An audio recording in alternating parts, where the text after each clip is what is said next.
감사합니다.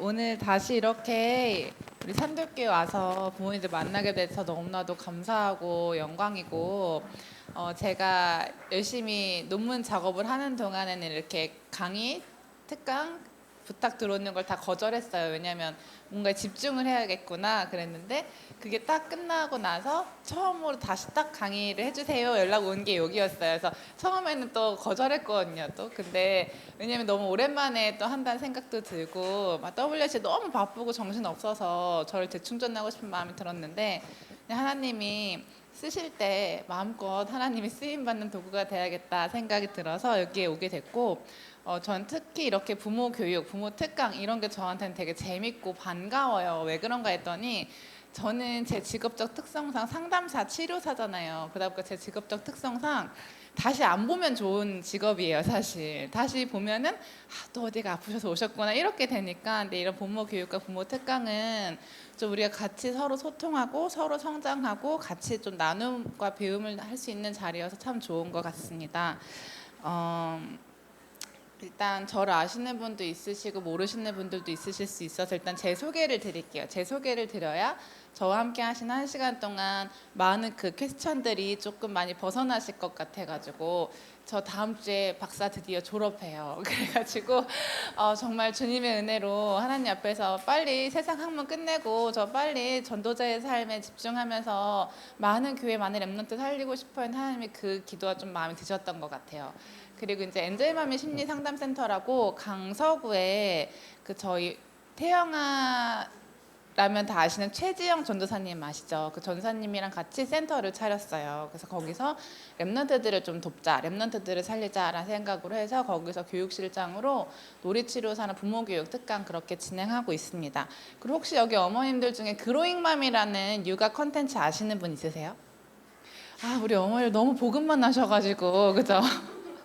그로잉맘이라고 네이버에 검색하시면 수많은 육아 정보 중에 제가 유일하게 그렇게 제가 대단한 건 아니지만 제가 유일하게 신뢰하는 육아 컨텐츠예요. 그분이 기독교적인 배경과 신앙을 갖고 있는 건 아닌데 그 어떤 거에도 많이 치우치지 않고 아이를 바라보는 눈을 되게 정확하게 찝어주시는 분이셔서, 거기서 항상 내가 이런 컨텐츠를 우리 랩런트를 위해서 참 만들고 싶다는 생각을 했었는데, 마침 제가 곧 경력 단절 여성이 될 수도 있잖아요. 저도 이제 결혼도 했고 이제 임신도 해야 하니까 하나님 주시겠죠. 이제 그런 상황에서 좀 이렇게 집에서 같이 할 수 있는 일을 찾다가 보니까 거기서 갑자기 상담사를 모집을 해서 덜컥 지원해서 가게 됐죠. 그래서 더 많이 배우고 더 많이 일하면서 엄마들한테, 다락방 엄마들 많이 도움을 줄 수 있을 거라고 생각을 합니다. 그리고 혹시 보건복지부 육아조합지원센터 아이사랑이라는 포털 사이트가 있어요. 거기에 이제 제가 그 육아 상담 인터넷 상담원인데, 엄마들이 하루에 10몇 개씩 글을 올려요. 그럼 거기에 전 10몇 개씩 댓글을 달아주는데 얼마나 복음이 전하고 싶은지, 이게 답이 아닌데 이런 점이 정말 많은 것 같아요. 그리고 이제 여기 강동구 주변, 저는 이제 그 결혼해서 강서구 가기 전까지는 여기 주변에 있는 강동구에 있는 엄마마이 클리닉하고 신경정신과에서 놀이치료사로 근무를 했었습니다.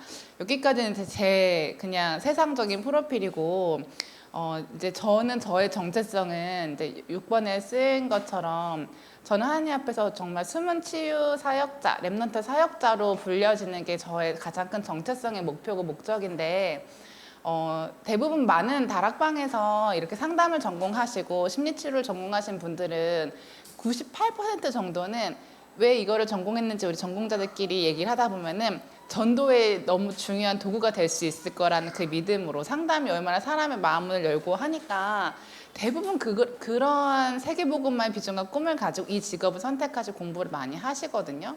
근데 저는 하나님은 처음부터 렘너트 현장을 보여주셨어요. 제가 복음을, 저는 모태신앙도 아니고 저희 엄마 아빠도 다 불신자 배경에서 자라셨고, 저희 친할머니 살아계신데 지금도 11개의 절을 섬기세요. 그러니까 사실 10만 안 받았다 싶지, 집에 이미 신당 있으시고 지금 그 연세에 아직도 새벽 2시면 일어나셔서 아주 몸을 깨끗이 씻으시고 그 집에서 이미 그 불공을 한 판 끝내시고 매일 산에 올라가세요. 무릎이 나가고 허리가 그걸 이제 매일 하시니 거의 귀신의 힘이 아니면은 그 연세에 있을 수 없는 이제 근데 너무 잘 믿으시다 보니까 저희 가정에 이렇게 복음을 훅 들어오고 나서는 눈물을 흘리면서 연등을 떼어냈다라고 하시면서 믿을 거면 제대로 믿어라 이렇게 얘기를 하시더라고요. 그래서 언제나 갈 때만 복음을 전하지만 아직 꽉꽉 막혀 계신 이제 그런 배경에서 저는 자라왔는데 그러고서 이제 초등학교 5학년 때 복음을 받았어요. 근데 저는 그러면서부터 계속 끊임없이 복음을 받은 이유로 끊임없이 저한테 퀘스천이 있는 거예요. 사람은 왜 저러지? 하나님 왜 사람을 저렇게 만드셨지? 저 사람은 왜 저렇게 생각하지? 난 인간관계가 왜 이렇게 힘들지? 라는 생각을 정말 많이 하면서 자랐던 것 같아요.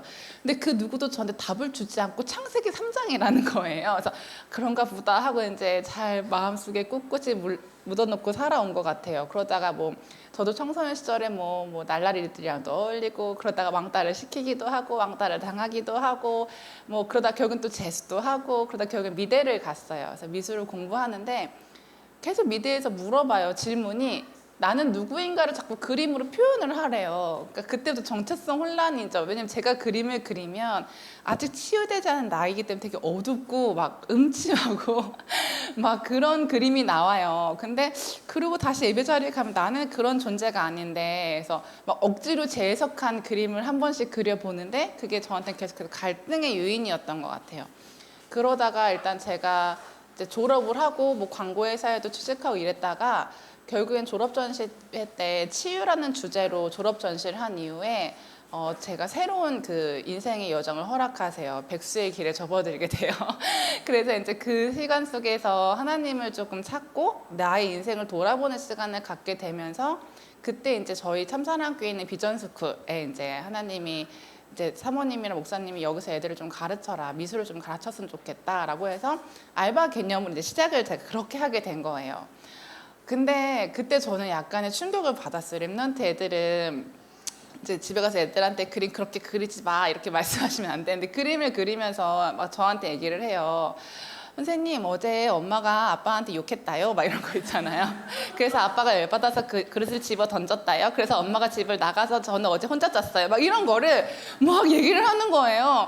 근데 내가 알고 있는 장로님인데 막 이런 거 있죠. 내가 알고 집사님인데 그래서 왜 이렇게 복음이 복음되지 못한 현장이 이렇게 스스로 빽빽한 거지란 저희 교회 얘기니까 이렇게 마음껏 하는 거예요. 근데 그런 생각을 하게 되면서 그게 저한테 하나님의 콜링이었어요. 그러면서 저는 치유가 진짜 필요하구나. 분명히 복음이 복음인데 복음이 복음되지 못한 현장이 너무 많구나. 저를 돌아봐도 너무 그랬고 그래서 진짜 그 예수 그리스도라는 이름이 너무 무기력하게 땅끝에 떨어져 있는 그 가정 현장과 렘넌트 현장과 교회 현장을 살리는 정말 치유 사역자가 돼야겠구나라고 하나님은 그 처음부터 저를 렘넌트 현장을 통해서 이 직업을 저에게 허락하셨고 그렇게 콜링을 갖고 전 지금까지 살아오고 있는 것 같아요. 그러는 와중에 이제 저도 이제 나름 이제 막 석사도 하고 막 전문의로 활동하다 보니까 저희 지난주인가요? WRC가 마쳤잖아요. 게이트 엑스포를 가면 거기서 이제 많은 전문의들이 상담해 주잖아요. 뭐 의료의과학, 뭐 경찰, 뭐 공무원, 뭐 다 해주잖아요. 뭐 애들이 이 직업은 뭐예요? 뭐 나도 이거 하고 싶어요. 이렇게 전문의를 만난단 말이에요. 그러니까 저도 상담 치유 부스에서 이제 상담사가 되고 싶은 랩런트를 만날 수 있겠지, 뭐 나와 같은 동력자를 만날 수 있겠지 이렇게 희망을 갖고 갔는데 자꾸 애들이 와서 저 상담해 주세요고 앉는 거예요. 나는 인턴십을 하고 싶은데 자꾸 상담을 해달라는 거예요. 그래서 근데 또 어떻게 아니야 나는 너를 상담하지 않을 거야 이럴 순 없잖아요. 그래서 상담을 하기 시작했는데 이게 어떻게 소문이 나서 애들이 상담하겠다고 줄을 서는 거예요. 그래서 저희가 막 갑자기 밤에 막 각자 갖고 있는 막 설문지부터 막 갑자기 콘텐츠를 바꿔서 했거든요. 그래서 그냥 그 한 해일 줄 알았어요. 근데 그 2회, 3회 이렇게 계속 연결되면서 되게 상담 치유팀 부스는 가면 상담을 받을 수 있어로 그들끼리 알아서 정체성을 형성을 해서 매년 오늘 랩런트들도 생기고 이런 것들이 이제 보고가 돼서 WRC 안에서 핀체컵이라는 상담 부스를 운영을 하자라는 게 됐고 처음으로 이제 2016년부터 저희가 그렇게 진행을 했거든요. 그래서 랩런트들의 신앙 상담, 그리고 심리 상담, 그리고 부부 상담, 부모 자녀 관계 상담을 해서 저희가 이제 3일 동안 이제 상담을 계속해요. 근데 매년 약 400명의 명의 랩런트들, 부모님들, 부모 자녀 관계에 있는 부분들이 와가지고 상담을 받고 가시는데 사실 2만 명 중에 400명은 그렇게 일반화할 수는 없어요. 근데 분명히 하나님이 저희에게 보여주시는 랩런트들이 현 주소라고 생각을 많이 하고 있거든요. 그래서 나중에 기회가 되면 어떻게 핀체컵에서 랩런트들이 상담을 하고 주로 어떤 고민을 하고 있는지, 네, 랩런트들이 저희 이제 여기 사역자들도 계시지만 부모님들 많이 고민하시죠. 오늘 학교에서 어땠어? 재밌었어? 더 이상 할 말이 없어요. 은혜 받았어? 응, 네, 은혜 받았어요. 할 말이 없는데 저곳은 되게 신기하게 애들이 오면 앉자마자 선생님 저는요 이게 너무너무 힘들어요 라고 말을 주르르 꺼내요. 그러다 보니까 목회자분들이 오셔서 제일 충격 받으신 거예요. 내가 다락방을 가서 애들이랑 이야기를 할 때도 자기 문제를 한 번도 안 꺼내던 애들이 왜 여기서 그렇게 자기 문제를 꺼내지? 랩런트들의 하나 포인트였어요. 우리 엄마도 아니고 우리 목사님도 아니고 우리 전도사님도 아니고 우리 선생님도 아닌 곳에서 난 내 얘기를 하고 싶어요. 근데 그렇게 애들이 생각이 든 거는 다 공통점 후기에 쓰는 건 뭐냐면 내 이야기를 들어줘서 너무 좋았어요 라고 써요. 한마디 랩런트들은 이 현장에서 정말 내 이야기를 들어주는 사람이 없다라고 생각을 하는 거예요. 그러니까 여기 와서 누군지도 모르는 사람들 이야기를 막 터놓고 가요. 그러니까 우리는 랩런트 사역을 한다고 하면서 자녀를 키운다고 하면서 정말 자녀와 소통이 되어지고 있는지, 정말 자녀가 자기의 마음을 나한테 이야기하고 있는지를 조금 돌아보시면 좋을 것 같고, 그렇기 때문에 우리는 이제 죄책감에 시달리죠. 내가 또 잘 몰라서, 나쁜 엄마라서, 내가 말투가 이래서, 내가 애한테 자꾸 상처를 줘서, 이런 이제 반복계 우리는 그 늪으로 들어가요. 근데 그러지 않기 위해서 제가 오늘 같이 강의를 하는 부분들을 같이 따라오시면서 아, 내가 잘못 갖고 있던 틀과 새롭게 갖춰야 되는 틀이 무엇이구나를 조금 깨달아가는 그런 시간이 됐으면 좋겠습니다. 그래서 제가 이제 이렇게 제 소개를 거창하게 한 이유는 아까 소개해 주신 것처럼 저도 랩런트로 자랐고 모태 랩런트는 아니었지만 그 랩런트로 자라면서 얼마나 수많은 많은 고민과 갈등과 개인화되어지지 않고 누구도 나에게 복음을 씹어서 풀어서 먹여주는 자가 없어서 정말로 목구멍이 말라 죽겠는데도 그냥 예수는 그리스도라는 그 하나 붙잡고 살아왔던 저의 삶을 돌아보면서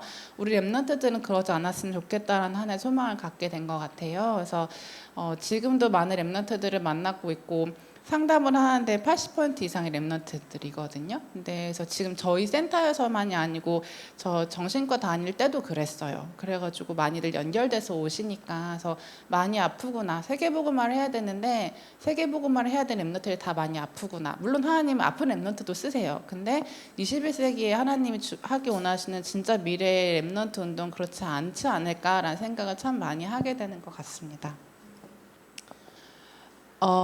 우리가 이제 틀이라는 메시지를 받은 지 이제 반년이 지나서 이제 9월을 저희가 앞두고 있어요.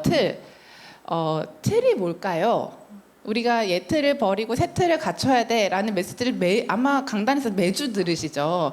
핵심에서 매주 들어요. 그러면 틀이 뭘까요?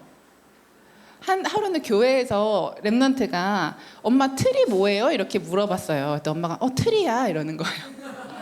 엄마가 당황을 하셨겠죠. 엄마 틀이 뭐냐고. 그러니까 틀 몰라 틀 저 창문 저 틀 부분 틀 뭐 틀이야 이렇게 얘기를 하시는데 그 엄마의 당황스러움과 그 삐질삐질함과 혹시 여러분의 메시지 들으면서 틀이라는 게 뭘까? 왜 전도자가 틀이라는 단어를 썼을까를 좀 고민을 해보신 적이 있으신가요? 좀 이렇게 지금 1분 동안 옆에 분들하고 내가 생각할 때 틀은 뭔 것 같아 라고 좀 같이 이야기를 조금 나눠보세요. 틀은 한 3-4분 앞뒤로 해가지고 틀이 뭔지 좀 이야기를 좀 잠깐 해보세요.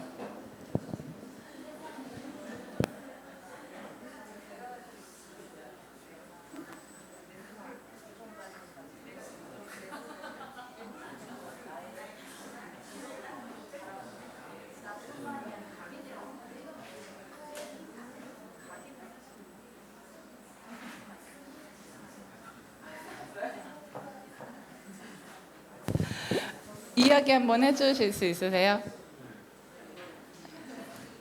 마이크 드릴까요?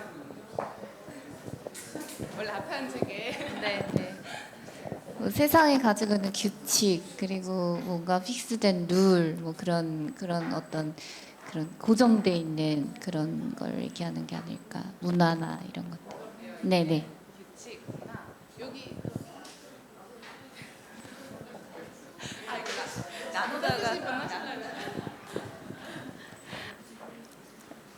고정관념, 각인뿌리 체질, 그리고 세계관, 가치관 이렇게 나눴습니다. 다 약간 메시지에서 나온 단어죠, 그죠? 그게 그거고 막 우리한테 이렇게 잘 되어 있지 않아서 이거에 대해서 우리가 좀 먼저 개념이 있어야 될 것 같아요. 그래야 우리가 대체 무슨 틀을 버리고 무슨 틀을 갖춰야 되는지. 그러니까 저희는 너무 이분법적으로 신앙생활을 옛틀 뭐 창세기 3장 갖춰야 되는 틀 하나님 자녀의 세 틀 이렇게만 생각하고 있으니까 내 랩런트들한테 개인화를 시켜줄 수가 없어요. 랩런트 애들이 제일 힘들어하는 게 뭐냐면요. WRC를 갔는데 류 목사님이 있어요. 근데 교회를 왔는데 류 목사님이에요. 집회를 갔는데 류 목사님이에요. 선생님을 만난 류 목사님. 같은 말만 계속 나는 내 문제에 정말 내 언어로 이 메시지를 정말 듣고 싶은데 어디를 가도 똑같은 말만 하고 있으니 그치 복음은 똑같은 거니까 라고는 하지만 아이들이 그게 너무 와닿지가 않고 너무 힘든 것 같아요. 그러니까 조금 우리는 이렇게 엄마들이잖아요. 조금 생각과 의식을 가지고 나 은혜 받는 거에 급급한 게 아니고 아이들이 과연 틀이라는 말을 이해를 할까? 라는 정도의 조금 생각은 하시고 특히 이런 거 아빠들이 진짜 잘하세요. 아빠들이 네이버 딱 치면 틀, 프레임 나온단 말이에요. 그럼 아빠들이 설명을 해주면 애들이 진짜 눈빛이 달라져요. 왜냐하면 엄마는 설명해 줄 수가 사실은 없어요. 엄마는 약간 귀찮고 저 창틀이나 문틀이나 그 틀인데 아빠들은 찾으면 아빠들의 언어로 빡 나오는 게 있거든요. 그럼 아이들의 그 존중의 눈빛이 이렇게 돼요. 그래서 엄마들이 조금 귀찮고 모르겠고 어렵다 그러면 아빠들한테 좀 역할을 부여를 하셔서 좀 그거 좀 찾아봐, 설명 좀 해줘 이런 거를 좀 같이 역할도 좀 나누시면 훨씬 좋으실 거예요. 이제 집에 가서 너무 남편 들들볶지 마시고. 그래서 글씨가 너무 작기는 한데 좀 같이 보시면 틀이라고 하는 영어로 이제 프레임이라고는 하는데 인간이 성장을 하면서 보이세요? 다행이에요. 인간이 성장을 하면서 생각을 내가 더 효율적으로 하기 위해서 하나의 이렇게 고정관념, 하나의 틀을 내가 형식화한 게 있어요. 근데 이게 한마디로 어떤 조건이든지 간에 그걸로 보게 되는 거예요. 어떤 사건이 들어오든지 간에 그 눈으로 보게 되는 거거든요. 그래서 이걸 저희는 마음의 창이라고도 하는데 예를 들어서 물병에 물이 반밖에 없어요. 그러면 어떤 사람들은 물이 반이나 남았네? 라고 하겠지만 어떤 사람은 물이 반밖에 없어? 라고 하겠죠. 그러니까 내가 어떤 틀을 갖고 있느냐에 따라서 하나님도 만나고 사람도 만나고 자녀도 교육하고 남편과 관계도 맺고 내 자식도 내 엄마도 그렇게 보게 되어 있거든요. 그러니까 내가 어떤 틀을 이미 갖고 있어요. 근데 이 틀은 사실 언제 형성이 되냐면요. 생후 1년 반에 끝나요. 이 틀은.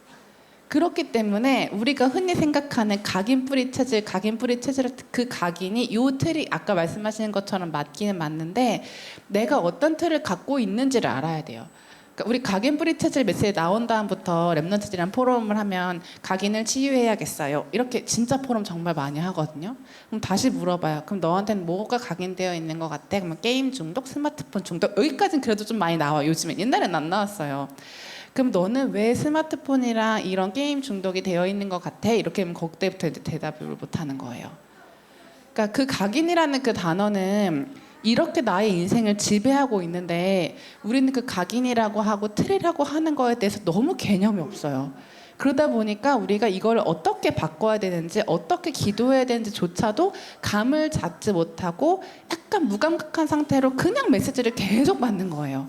그래서 여러분들이 조금 이 부분에 대해서 우리가 심지어 SKT에서 KT로 옮기려고 해도 SKT의 특혜는 무엇이며 KT는 영화를 몇 번을 보여주며 이런 공부를 하잖아요. 근데 우리는 메시지를 왜 이렇게 무방비한 상태로 받으며 왜 육아는 절대 공부를 안 하시는지 왜 그 SKT 공부하는 거에는 죄책감을 안 느끼시는데 육아를 공부하면 뭔가 세상을 따라가는 것 같다라는 되게 자꾸 그런 방향으로 생각을 하셔가지고 하나님 우리한테 인간을 맡기셨잖아요. 그럼 우리는 인간을 알아야 돼요. 근데 우리는 너무 하나님만 알아요. 그래서 저는 우리 랩런트들 정말 지도자들은 하나님도 알고 인간도 알아야 된다고 생각을 해요. 어떤 부모님이 질문을 하셨더라고요. 랩런트를 잘 키우고 싶은데 지금 자라나고 있는 랩런트를 봤을 때 분명히 복음 육아를 했고 복음으로 태어날 때부터 큰 랩런트들인 거 모태 랩런트들인데 왜 이렇게 공감을 안 하고 왜 이렇게 남들을 공격하고 과연 저들한테는 어떤 복음이 들어갔을까요? 라고 생각을 하는 거예요. 복음 육아라고 말하는 것 속에서 우리가 놓치고 있는 게 너무 많아요. 이번 리더 수련회 메시지처럼 불신자도 잘하고 있는데 우리가 놓치고 있는 것들을 회복해야 돼요. 당연히 해야 되는데 우리가 복음 육아라는 거 하나에 꽂혀서 아이들한테 해주지 못했던 것들을 해내야 돼요. 그래서 정말 우리가 아이들한테 기본적인 틀을 갖춰줄 수 있는 우리 부모님들이 되셨으면 좋겠습니다. 그래서 이제 상위 틀에도 상위 틀이 있고 밑에 하위 틀이 있는데 상위 틀은 이유, 목적, 목표, 비전 이상. 우리 육아로 생각하면 내 육아의 목적, 내 육아의 비전, 내 육아에 대한 꿈. 다시 말해 나는 내 아이가 어떤 아이였으면 좋겠어. 난 나의 아이를 어떤 아이로 키울 거라고는 상위에 그런 우리가 틀이 있고 그 밑에 틀은 그러기 위해서 우리 아이를 어떻게 공부시킬 거야, 어떻게 말씀을 듣게 할 거야, 어떻게 예배를 듣게 할 거야, 어떻게 전도자의 삶을 살게 할 거야가 있는데 대부분 우리 엄마들이 나는 육아를 어떻게 할 거야, 나는 내 아이가 어떤 아이였으면 좋겠어라고 하는 그런 꿈을 꾸질 않으세요. 이게 약간 뭔가 인본주의라고 생각하시나 봐요. 뭔가 이렇게 거기서부터 약간 눌림이 우리는 시작이 되고 혼란과 혼돈이 시작되시는 것 같은데 아니에요. 하나님 우리한테 그 아이를 맡기셨고 인간을 맡기셨다면 나는 적어도 그 아이를 놓고 하나님 나에게 주신 사명을 감당할 수 있으려면 꿈을 꿔야죠. 물론 우리는 매주 말씀 들으면 내가 잘못된 꿈을 꿨다면 수정할 수 있고 내가 잘못된 비전을 갖고 있다면 내가 하나님 앞에 다시 내려놓을 수 있지만 그런 목적 없는 육아만큼 위험한 게 없어요. 그래서 우리 이렇게 제목 주시더라고. 옛 틀을 깨고 새 틀을 갖추는 태영아 여름 수련회 주셔가지고 그 틀이라는 것을 저희 잠깐 나눠봤어요. 그래서 이 틀이라는 거를 어머님들이 아버님들이 더 많이 묵상해 보시고 더 많이 궁금해하시고 더 많이 공부하셨으면 좋겠다라는 생각이 들어요. 그래서 아이들한테 이제 우리 남은 이제 4개월밖에 안 남았어요. 올해가. 그럼 내년 또 다른 메시지가 나오겠죠. 근데 이 틀이라고 하는 게 아이들한테 어떻게 잘 설명이 될 수 있을까? 이걸 좀 더 고민하시고 같이 포럼하시고 되게 그런 근본적인 우리가 같은 고민과 궁금증을 풀어갔으면 좋겠어요. 그래서 우리가 복음 육아라고 함에 있어서 그동안 예수 그리스도 모든 문제 다 끝났기 때문에 나는 복음만 할 거야, 나는 말씀만 드릴 거야, 기도만 할 거야라고 했던 그 복음 육아가 아닌 정말 새로운 틀이 필요하겠다라는 생각이 들어서 저희 같이 시간을 가져보면 좋을 것 같아요. 그래서 우리 다시 옆에 분과 남편하고 앉으신 분들은 너무 잘하셨어요. 그래서 나의 육아관은요 라는 걸 생각을 좀 해보면 나는 내 아이가 그리고 이미 다 키우셨다면 나는 내 자녀가 어떤 자녀가 되길 원했던 것 같아요를 좀 나눠주세요. 왜냐면 우린 지금 생각 안 하면요 집에 가면 또 생각 안 해요. 그죠? 그래서 지금 제가 이렇게 드리는 건 내가 이렇게 생각 없이 육아를 했구나 라는 걸 다시 한번 깨닫는 시간이거든요. 그래서 나는 내 자녀가 어떤 자녀가 됐으면 좋겠어요. 나는 아이를 기르는데 이게 제일 중요하다고 생각해요 라고 하는 것들을 좀 같이 서로 생각을 좀 나눠주시겠어요? 1분 동안.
이야기 많이 나누셨죠. 우리 이런 포럼 좀 하고 살면 좋겠어요, 그죠? 맨날 말씀 포럼 해야 되는데, 그죠? 그래서 우리 좀 이렇게 저는 남자분들 이야기 꼭 들어보고 싶어가지고 아버님이시죠, 그죠?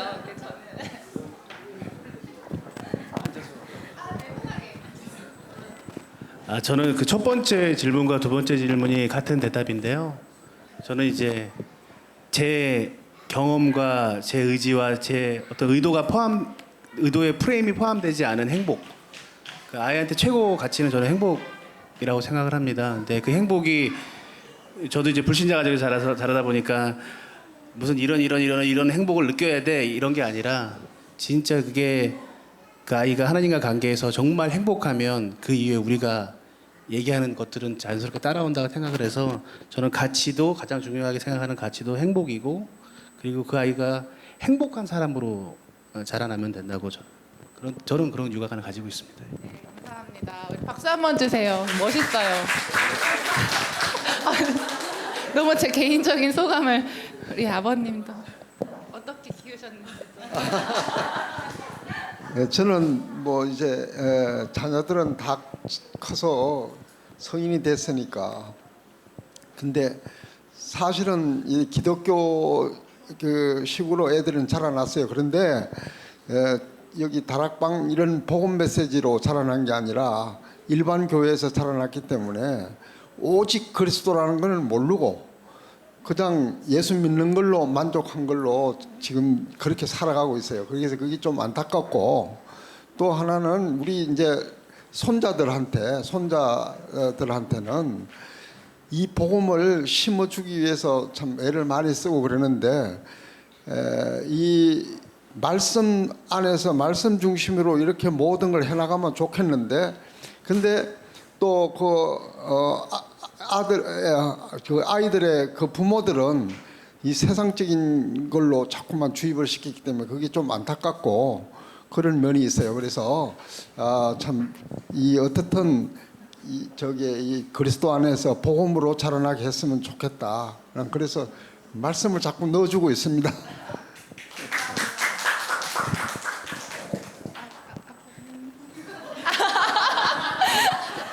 거절당했어.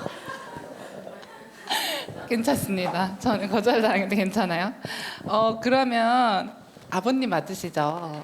그 아버님이 이렇게 얘기하셨어요. 행복이라고 생각을 하셨는데 그리고 나와는 내가 갖고 있던 태도가 상관없이 그리고 하나님과의 관계에서 가장 큰 행복을 누리는 자였으면 좋겠다라고 이제 이야기를 하셨잖아요. 너무 멋진 것 같은데 과연 저희가 이 육아관을 적용하기 위해선 저희가 좀 내가 갖고 있는 육아관을 잘게 쪼개볼 필요가 있어요. 아이가 행복이라는 거는 언제부터 느낄 수 있을 거라고 생각하세요, 혹시? 태아 때부터, 그죠? 그러면 아까 말씀하신 그 관계, 내가 누군가랑 관계를 맺고 있다라는 거는 아이가 언제부터 좀 느낄까요? 태아 때부터. 정답이세요. 그러면은 내가 이 아이를 정말 행복한 아이로 누군가의 관계를 맺는데 아직 사실은 영적으로 뭐 성경에서는 그렇게 말할지언정 사실 아이는 태어났을 때 엄마도 아빠도 인식하지 못하는 존재로 태어나잖아요. 아이가 하나님과의 관계를 맺기 위해서 더 필요한 게 있다면은 나라는 존재를 알아야겠죠. 아이가 나라는 존재를 아는 건 언제부터일까요? 다른 분들도 이야기해 주셔도 돼요. 공격 질문이 아니에요. 1년 6개월? 1년 6개월의 근거가 뭐죠? 그냥 감? 그 정도? 죄송해요. 상호작용 할 수 있는 발달. 좀 이쪽 공부를 많이 하셨나 봐요. 네. 네. 아버님.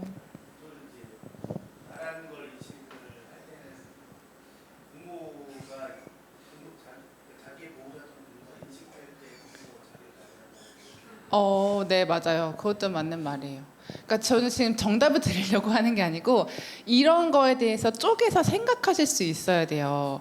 그러니까 저희 어디 갔지? 많은 제가 이제 부모 교육을 다녀보면 세계복음화의 주역이 되었으면 좋겠어요. 살아남아서 살리는 자가 되었으면 좋겠어요. 세상의 문화 타협하지 않고 오직을 붙드는 자가 됐으면 좋겠어요라고 하는 지금 우리가 포럼한 거랑 비슷한 내용들로 같이 이야기를 많이 하시거든요. 이제 우리 아버님도 얘기해 주신 것처럼. 그래서 제가 생각했을 때 과연 이런 우리의 육아관이 우리의 육아의 현실로 들어갔을 때 과연 적용이 되느냐는 거죠. 이 아이가 행복했으면 좋겠는데 본인의 마음대로 블록을 만들 블록이 안 된다고 블록을 집어 던지면서 울어요. 이 아이가 행복했으면 좋겠는데 그러면 그때 나는 과연 어떻게 해줘야 될까요? 블록을 다시 만들어서 이 아이를 행복하게 웃게 해줘야 될까요? 아니면은 이 아이가 스스로 할 수 있을 때까지 나는 기다려야 될까요? 그러니까 우리가 이렇게 갖고 있는 육아관이 현실로 들어가면은 너무나도 우리를 얼음처럼 만들고 어떻게 해야 될지 모르게 자꾸만 만들거든요. 그래서 우리가 알아야 되는 게 인간이라고요. 그래서 제가 질문 드린 것처럼 이제 아버님 말씀하셨던 것처럼 말씀 중심으로 오직을 모든 것을 할 수 있으면 좋겠다. 아이가 말씀이라는 거를 내 삶의 중심으로 받아들일 수 있는 연령은 과연 언제일까요? 그거를 하기 위해서 그 전까지 우리는 어떤 기준과 기본과 규칙을 만들어줘야 될까요? 이런 거에 대해서 우리가 개념과 기준이 없으면 태영하시기부터 오직 그리스도야, 오직 그리스도야. 아이에게 정말 따뜻하게 행복하게 느껴지는 그 단어가 진짜 미안한데 오직 그리스도가 아니라 그냥 엄마의 따뜻한 품이라면요. 그러니까 그거에 대해서 우리가 복음을 하지 말자는 게 아니고 제가 이제 아직도 다락방 내에서는 상담이라는 단어에 대해서 알레르기 반응을 보이시는 분들이 있어요. 오직 복음이면 도대체 왜 상담이 필요해? 그 인간적인 방법이잖아.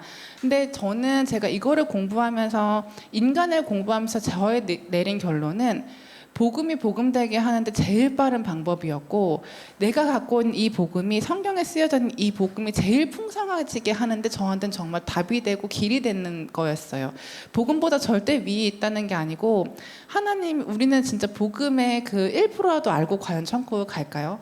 근데 그거를 진짜 풍성하게 누릴 수 있는 방법과 비밀이 여기를 통해서 저는 다시 말씀으로 돌아가게 다시 나를 세우는 되게 큰 비밀이었던 것 같아요. 그래서 우리가 육아관이라고 했을 때 좀 저희 교회에 어떤 엄마가 써주신 거예요. 스스로 하나님을 찾고 세상 문화에 타협하지 않고 전도자의 삶을 살아가는 아이였으면 좋겠어요라고 하는 원대한 꿈을 갖고서 육아를 하고 계시다고 해요. 절대 나쁜 게 아니고 당연히 우리는 이 정도의 틀은 갖고 있어요. 지도자를 만들 건데 그렇다면 엄마가 고민해야 되는 거는 스스로 과연 아이가 자율적 의지를 가지고 하나님을 만나는 나이는 과연 몇 살이며 하나님을 찾고 아이가 영성이라는 게 뇌에서 발달하는 시기는 언제이며 세상 문화와 타협하지 않고 내가 주도적으로 세상 문화에서 빠져나와서 내가 그거를 끌 수 있는 주도성이 발달하는 시기는 언제이며 전도자의 삶 내가 전도자지 내가 하나님의 자녀지라는 정체성을 갖게 되는 나이는 몇 살이고 삶을 살아감에 있어서 이런 것들이 매일같이 사모늘과 내가 이렇게 매일같이 전도자의 삶을 살고 기도 수첩을 하고 스스로 하나님 앞에 코람대화할 수 있는 나이는 과연 몇 살일지 이거에 대해서 우리가 고민하고 궁금해야 된다고요. 아이가 오늘 무슨 말씀을 잡았고 무슨 기도 제목을 잡았는지를 궁금해하는 것도 당연한데 내가 부모라면 부모 자녀 관계에서 제가 항상 말씀드리는 거는 절대 그 누구도 한 명의 잘못으로 되는 일은 없는데 저는 그렇게 생각을 관계니까 어떤 관계에서 누가 100%의 잘못이 있겠어요. 근데 책임이 주어진다면 그 책임을 가져야 된다면 그게 부모예요. 왜? 부모라서가 아니라 어른이라서. 내가 더 살았잖아요. 내가 한 살을 더 살았으니까 내가 참아요, 얘가 참아요. 내가 참아야지. 어른이니까.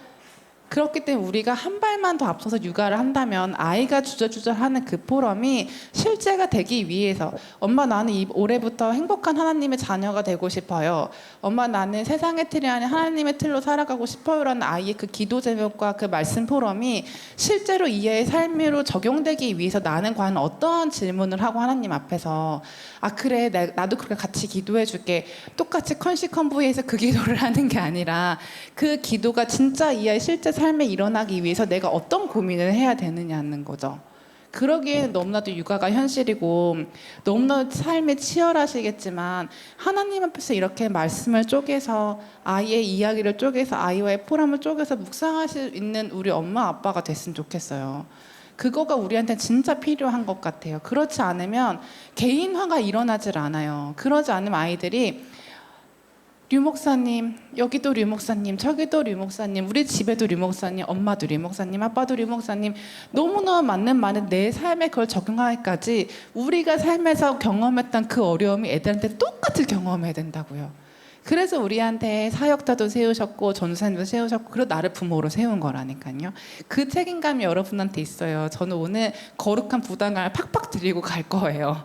끊임없이 퀘스천을 할 수 있는 거를 전 드리고 갈 거예요. 그래서 저를 만나고서 끊임없이 질문할 수 있고 끊임없이 고민하는 엄마 아빠가 되셨으면 좋겠어요. 그래서 육아관이 왜 중요하냐면요. 저도 상담 현장에서 엄마랑 아빠를 같이 만났을 때 어떤 아이로 키우고 싶으세요 할 때 그래도 우리는 말씀을 계속 듣고 있으니까 랩런트가 얼마나 중요한지 아니까 그래도 우리는 포럼이 익숙한 문화다 보니까 순간적으로는 어른은 됐지만 말을 하다 보니까 뭐가 나와요. 그래서 내가 평상시에 이걸 매일매일 갖고 생각한 건 아니었지만 근데 우리 불신자 엄마 아빠들은 내가 내 아이를 어떻게 키워야 되는지에 대한 꿈을 별로 갖고 키우지 않아요. 그러다 보니까 내 육아를 망치는 가장 큰 주범은 누구냐면요. 사단도 아니고요. 흑암 문화도 아니고 옆집 엄마예요. 옆집 엄마가 이게 좋대. 그러면 내가 이 육아관이 없으면 흔들려요. 아 그런가? 이거 해야겠다. 이거 할래. 이거 할래. 계속 근데 문제는 그거 하는데 문제 우리 아이한테 안 맞아. 그럼 누구를 원망해요? 그 옆집 아줌마를 절대 원망할 수 없어요. 누구 원망해? 나를 탓하죠. 그럼 나는 또 그 죄책감에 시달리면 또 육아를 해요. 이미 지고 들어가는 싸움이에요. 그래서 우리 엄마 아빠들 특히 태영 엄마 아빠들은 하나님 앞에서 내 아이는 물론 내 아이가 본인의 삶을 자발적으로 살아갈 때 나의 육아관이 쑥 빠져야 돼요. 나는 이렇게 키웠지만 이 아이가 나는 이런 삶을 살 거야 라고 한다면 그래 너는 그런 삶을 살 수 있도록 내가 지원할게 이렇게 당연히 할 수 있어. 성령 인도라는 게 내가 처음에 메시지를 붙잡았다고 그게 끝까지 꼭 반드시 실현돼야지만 성령 인도가 아니라니까요. 그때 말씀을 붙잡고 여기까지 왔지만 여기서부터는 아니래. 그럼 난 내려놓을 수 있어야죠. 아이가 그때가 온다니까. 나는 엄마랑은 다르게 나는 하나님을 이렇게 믿을 거야. 나는 하나님과의 관계는 이렇게 가져가고 싶어 라고 했을 때 내가 아이한테 세워놨던 아이한테 심어놨던 그것들을 쑥 뺄 수 있는 진짜 내가 하나님께 내려놓을 수 있는 사람이 되어야 되잖아요. 그렇지만 아직까지는 나한테 책임이 있기 때문에 적어도 나는 육아관을 가지고 인생에서 크고 작은 삶의 선택에서 일관되게 육아를 해야 되는 거죠.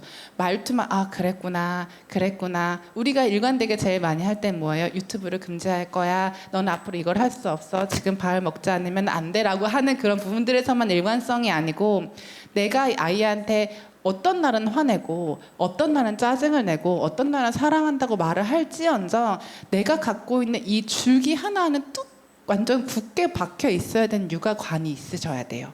이거는 창세기 3장이 아니고 내 생각, 뭔가 하나님과 다른 내 것을 갖고 있어서 생기는 게 아니고 하나님 우리한테 이걸 맡기셨다면 하나님이 우리가 만약에 사업을 한다고 생각해 보세요. 그러면 내가 사업을 해도 이 사업체가 하나님한테 어떻게 영광을 돌리기 위해서 어떤 사업체를 운영할 거라고 난 목표와 비전을 잡는데 왜 굳이 꼭 육아만 그걸 안 하시냐고요.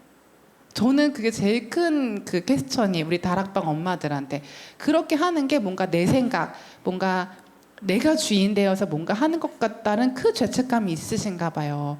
근데 내가 얼마든지 언제든지 이거를 하나님 앞에 내려놓을 수 있는 마음의 준비까지 하시고 틀을 반드시 세우세요. 복음 안에서의 나의 육아의 새 틀을 오늘 꼭 같이 잡으셨으면 좋겠어요.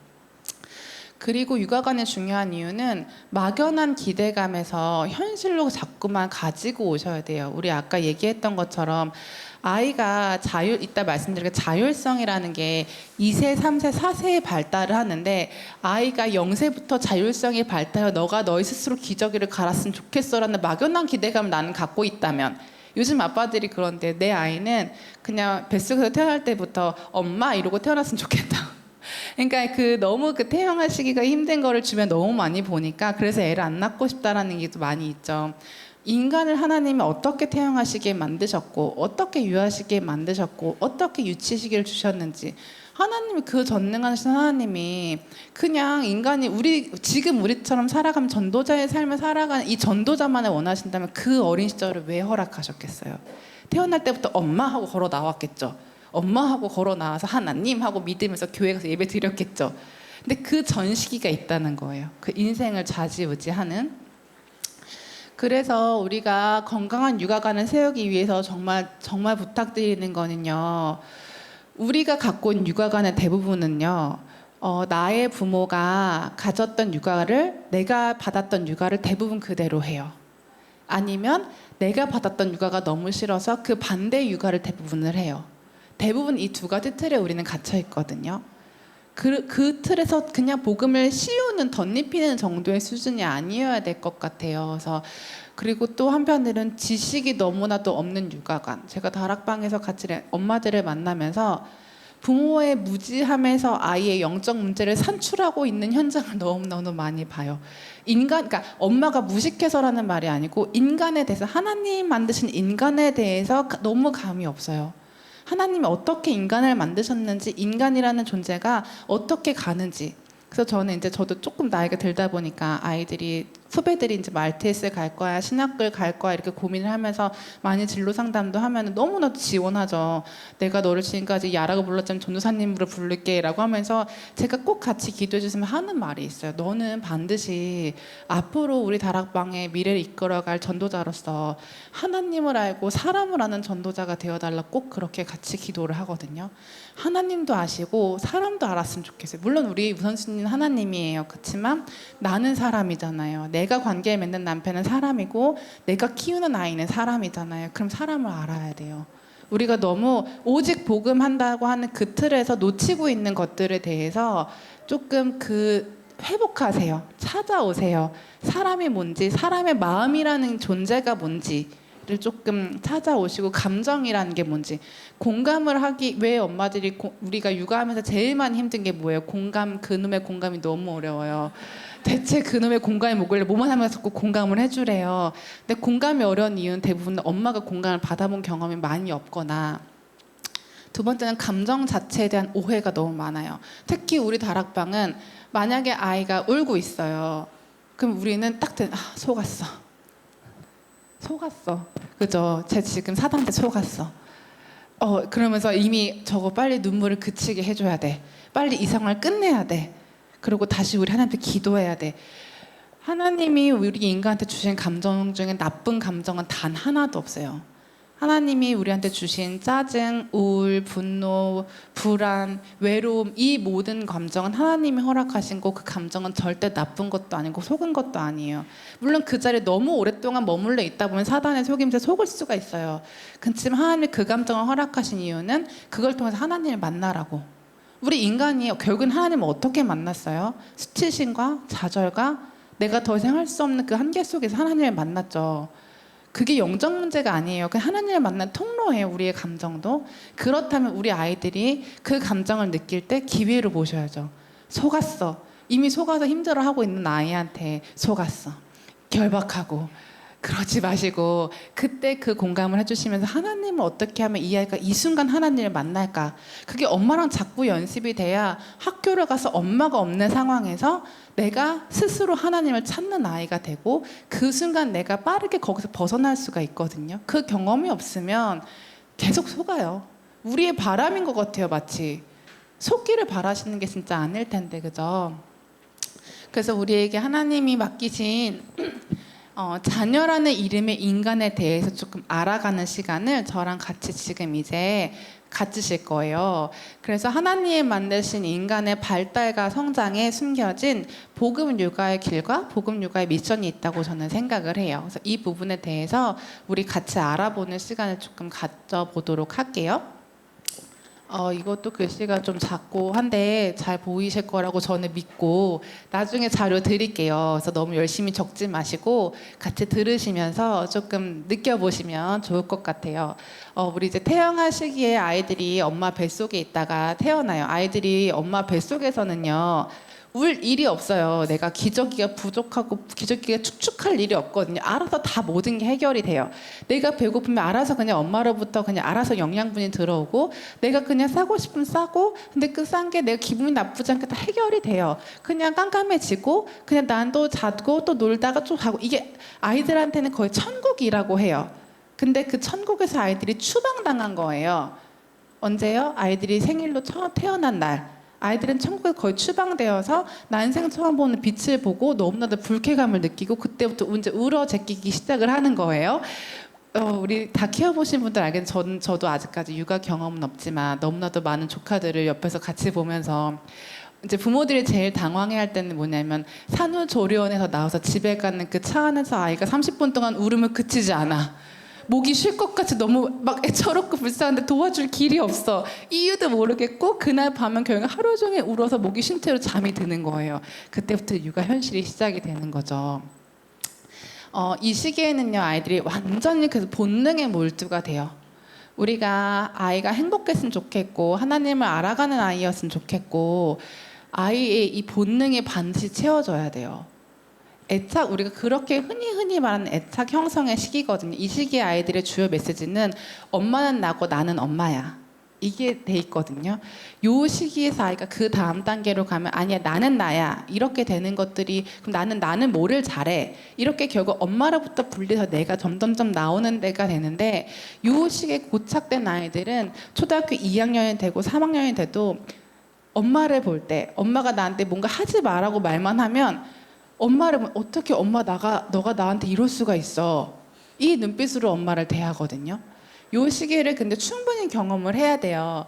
이 아이가 그렇기 때문에 진짜 본능에만 그냥 반응해 주시면 돼요. 근데 그게 너무 힘들죠. 나의 본능은 어쩌라고. 나도 잠이 필요한데 나의 잠과 너의 잠이 지금 부딪히는 이 시기잖아요. 근데 다크서클이 발등을 찍더라도 이 시기 1년 동안 그 채워짐이 아이의 100세 인생을 살아갈 수 있는 연료가 돼요. 그래서 정말 대단한 일을 하고 있다라는 그 사명감을 가지시고 이거를 정말 내가 정말 이 다크서클과 나의 모든 이 그 맘고생 다이어트를 하는 한이 있더라도 채워주겠다라는 그 사실만으로도 온전히 몰두되셨으면 좋겠어요. 그 성경에서 보면은 사무엘과 한나 이런 이야기 나오면서 할 때는 보면은 그래서 사실 이 시기는요 우리 아버님들 절대 좋은 아빠가 필요치 않아요. 좋은 남편이 되셔야 돼요. 왜냐면 아이는 이때 아빠를 몰라요. 그냥 이상한 까만 물체예요. 더 큰 물체예요. 그렇기 때문에 물론 뭐 아이들이 뭐 느낌이 있겠죠. 뭐 더 뭔가 이렇게. 근데 아빠가 일상에서 막 그 힘든 손으로 와서 그 거친 손으로 기저귀를 갈아주는 것도 아이들 사실 그렇게 달갑지 않아요. 엄마의 손과는 차원이 다르거든요. 그래서 이 시기는 좋은 남편이 좋은 아빠가 필요하지 않아요. 좋은 남편이 엄마의 마음을 편하게 해줘서 그 엄마의 다크서클이 조금 옅어지게 도와주는 거, 엄마가 한번 웃게 해주는 게 육아의 질을 높여요. 이때 아이들의 모든 만족감이 더 많이 높아진다니까요. 근데 이 시기를 잘 이겨낸 아이들은 기본적인 신뢰감이 획득이 돼요. 이 신뢰가 뭐냐면요. 우리가 관계라고 하면 내가 다른 사람과 맺는 관계만 생각하는데 내가 나와 맺는 관계가 진짜 중요하거든요. 이때 아이들한테 남는 단어가 있다면 나는 참 괜찮은 사람이구나. 우리가 그 흔히 말하는 자존감. 이때 생겨요. 왜냐면 내가 울기만 했는데도 기저귀가 갈려져. 내가 울기만 했는데 저지와. 내가 울기만 했는데도 온도가 맞춰지고 습도가 맞춰지고 밝기가 맞춰져. 난 진짜 대단한 사람이구나라는 게 이때 완전히 형성이 돼야 돼요.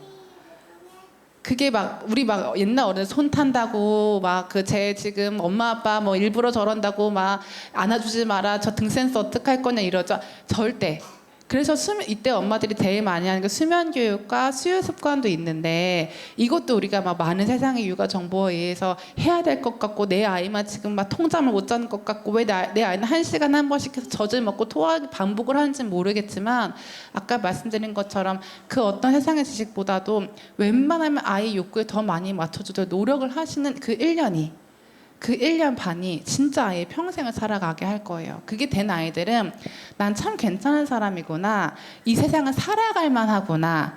이 세상의 사람들은 참 친절하네. 그래서 저는 사실 여기 태어난 아이들한테 항상 만나면 하는 어때 이 세상은 마음에 들어?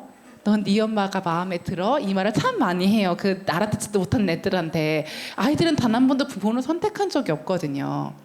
아이들이 엄마가 아빠가 마음에 들지 안 들지 우린 모르는데 무조건 나는 내가 엄마라서 마음에 들 거라는 확신을 가지시죠. 아닐 수도 있어요. 그래서 우리는 좀 더 많은 욕구에 조금 더 많이 반응해 주셔야 돼요. 그래서 근데 이 기본적인 신뢰감 획득이 안 된 사람은 인생을 살아가는데 예를 들면 이거예요. 따가운 니트, 겨울에 우리가 옷을 잘못 입으면 따가운 니트 있죠. 아니면 뭔가 뒤에 택이 있는데 뭔가 실밥이 튀어나온 거. 하루 종일 신경 쓰이죠. 이 기본적인 신뢰감 획득이 안 된 아이들은 살아가면서 뭔가 내가 세상이랑 맞지 않아. 뭔지 모르게 이 세상 불편해. 내가 이 세상을 살릴 전도자라고 하는데 내가 이 세상이 불편해. 내가 그냥 혼자 그냥 나는 온실에 있었으면 좋겠고 무균실에 살았으면 좋겠어. 아무도 나를 방해하지 않았으면 좋겠어라는 이 불신의 프레임을 갖게 되고, 우리 아까 틀 말했죠. 우리가 진짜 아이가 하나님을 바라본 행복한 아이로 살아가는 그 세트를 갖추고 싶다면 이 우리가 해줘야 되는 건 뭐예요? 본능의 반응을 해주셔야 돼요. 그러면 이제 우리는 이미 키운데 어떻게 이미 못했어. 지금이라도 해주시면 돼요. 지금이라도. 왜냐하면 사람은요, 그 시기에 빵꾸난 부분은 언젠간 다시 채워요. 그 절정의 시기가 청소년 시기거든요. 이따 말씀드리겠지만 유아 시기가 제1 청소년 시기고, 청소년 시기는 진짜 청소년 시기라서 이 유아 시기의 아이들의 그런 약간의 발광과 이런 것들을 많이 경험하신 분은 청소년 시기 가서 아이가 또 그러면 낯설지 않아요. 어디선가 봤어요. 이 눈빛과 이 말투와 이 짜증을 내가 본 적이 있어요. 그게 초등시기는 훅 묻히거든요.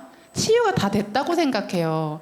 원래 초등시기는 약간 묻히는 게 정상이에요. 초등시기까지 가서 안 묻히는 아이들이 치료센터를 많이 와요, 사실은.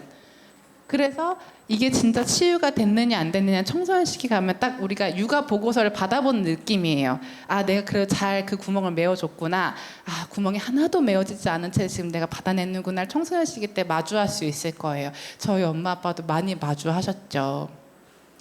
그래서 태영아 시기를 일단 그렇게 우리가 지내고 나면, 근데 그렇게 지내지 않은 아이들은 난 능력이 없나 봐, 나는 별로인가 봐, 이 세상은 믿을 만한 곳이 못해, 너무 차가워, 난 너무 힘들어, 이상이 나랑 맞지 않아라는 불신의 프레임을 가지고 살아가요. 이 프레임을 갖고 살아가는 아이가 과연 전도자가 될 수 있을까요? 우리 랩런트들이 전도자가 됐으면 좋겠잖아요. 근데 이 프레임을 갖고 살아가는 사람은 전도란 메시지를 받으면 눌려요. 너무 힘들단 말이에요. 이 세상이 너무 어렵고 이 세상이 불편한데 이 세상을 살리려니 얼마나 힘들겠어요. 그죠? 두 번째 유아 시기로 넘어가면 한 2살, 3살 때까지를 생각을 해보시면 돼요. 이제는 본능이 아닌 욕구에 몰두가 돼요. 하나님 만드신 인간이 이래요. 이게 이 아이가 어쩜 너는 이렇게 이기적이니? 너는 어떻게 이렇게 엄마를 괴롭히려고 태어난 것도 아니고 어떻게 엄마 하는 말마다 다 아니야 아니야 아니야 라고 하는 게 아니고, 아이가 이 시기에 아니야 싫어 내가 할 거야 나야 나야 나야 하는 거는 아주 어머니의 태영아 시기에 아주 많은 것들을 채워졌다는 결론과 결과로 나타나요. 진짜예요. 근데 이 시기에 내가 이 싹을 끊어버리면 이 시기에 어디서 우리는 하나님의 말씀에도 부모한테 순종하라고 했어 라고 이 시기에 싹을 끊어버리면 이때 이제 이 아이의 자율성은 끈이 끊어지는 거예요. 그렇기 때문에 아이가 아니야 아니야 할 때 모든 걸 다 받아줘라? 그건 아니에요. 아이가 몰라요. 모르니까 하는 거거든요. 그러니까 이미 부모랑 감정적으로 감정 싸움으로 감정이 얽혀져 있는 부분들은 얘가 나를 무시하는 것 같아요. 얘가 나를 함부로 대해요. 얘가 나를 존중하지 않나요라고 하는 이미 내 마음에 지고 들어간 거예요.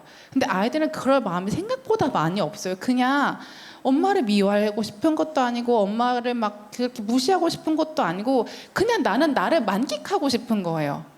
그거에 대해서 우리가 요때 이게 정상이야 라고 하는 나의 지식만 있었어도 이게 그때 아이가 되게 정상적으로 내가 잘 키웠다는 증거인데, 내가 뭔가 잘못해서 아이가 이러나? 왜 얘는 유독 이러지? 얘는 왜 이렇게 뭔가 잘못된 것 같지? 고쳐야겠어. 문제가 아니고 성장하는 과정 중에 자연스럽게 일어나는 건데 우리는 그걸 그렇게 본다니까요.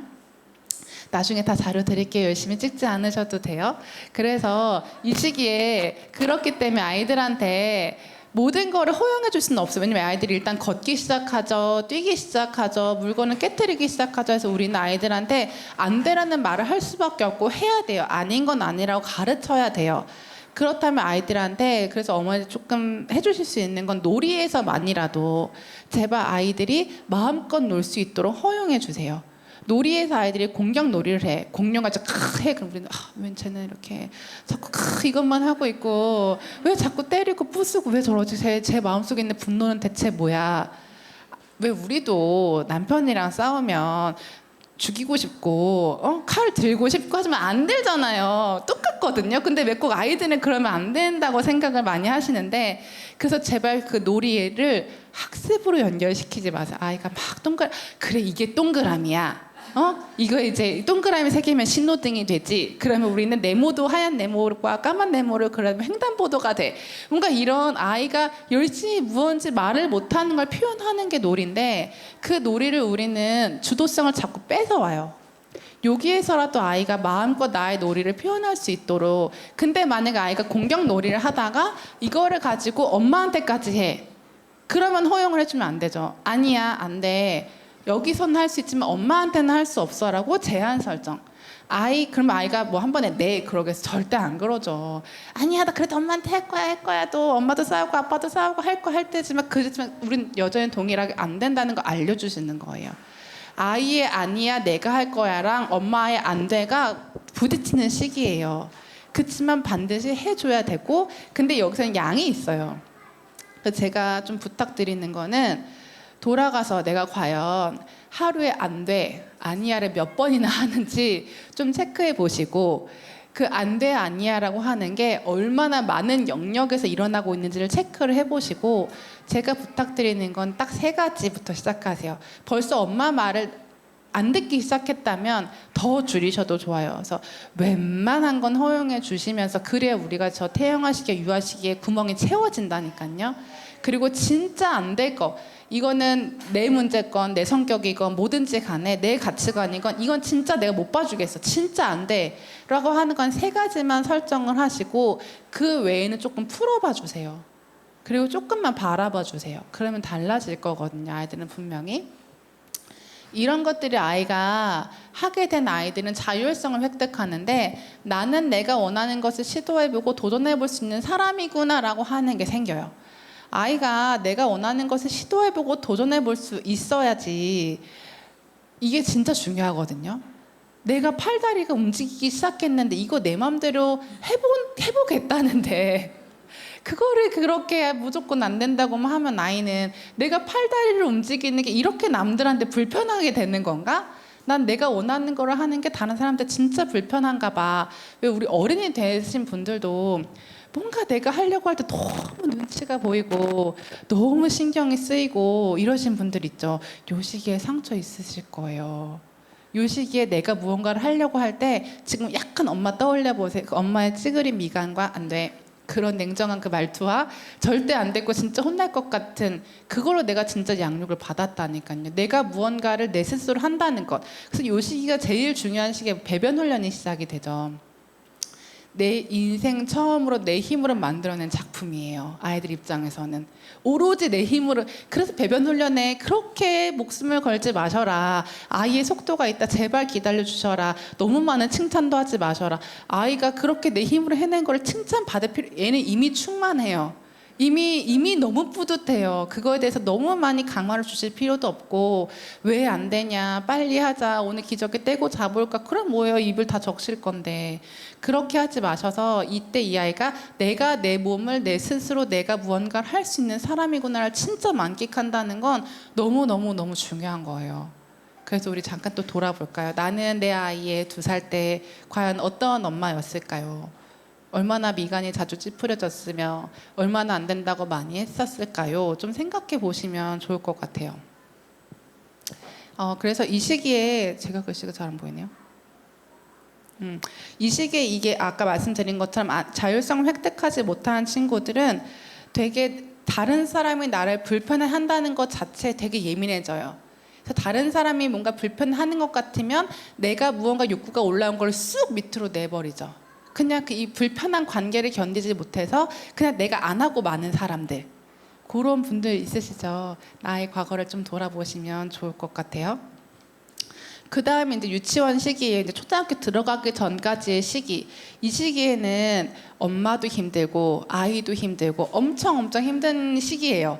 정말. 왜냐하면 아이한테는요, 초자라는 게 발달을 해요. 아까 맨 처음에 아이가 본능, 난 내 하고 싶은 대로 할 거야 라고 했던 것과 아니야 그건 할 수 없어라고 하는 건 이제 이런 거죠. 우리가 오늘 밤에 여긴 교회니까 이런 얘는 안 될 것 같아요. 오늘 밤에 나는 야식을 하고 싶어. 치킨 너무 먹고 싶어. 근데 내가 어제부터 다이어트를 시작했어. 그러면은 과연 나는 먹어야 될까 안 먹어야 될까 이런 고민에 엄청나게 빠지시잖아요. 그 고민을 제일 많이 하는 거예요. 애들이 이게 안 된다는 걸 알아. 근데 하고 싶어. 어떡하지? 우리가 하는 그런 일반적인 그 고민이 이 아이 인생에 처음 시작되는 이 시기예요. 아이들이 너무너무 힘든 거예요. 그래서 우리는 가끔 그래 다이어트 내일부터 다시 시작하면 되지. 오늘 밤에 마음껏 먹겠어. 나의 욕구와 본능에 완전 몰두되기도 하고 아니야. 그래 나는 참아야지. 그 배고프고 속쓰림을 견디면서 자면서 되게 뿌듯해하죠. 그런 아이들이 그래서 어떨 때는 성취를 하기도 하고 어떨 때는 욕구에 충만하면서 기뻐하면서 행복해하기도 하는 시기가 요 시기거든요. 그러다 보니까 엄마의 훈육도 시작해요. 이거는 돼, 안 돼. 네가 안 되는 이유는 엄마 말이 길어지기 시작하죠. 그러면서 아이들의 눈빛은 허공을 헤매기 시작해요.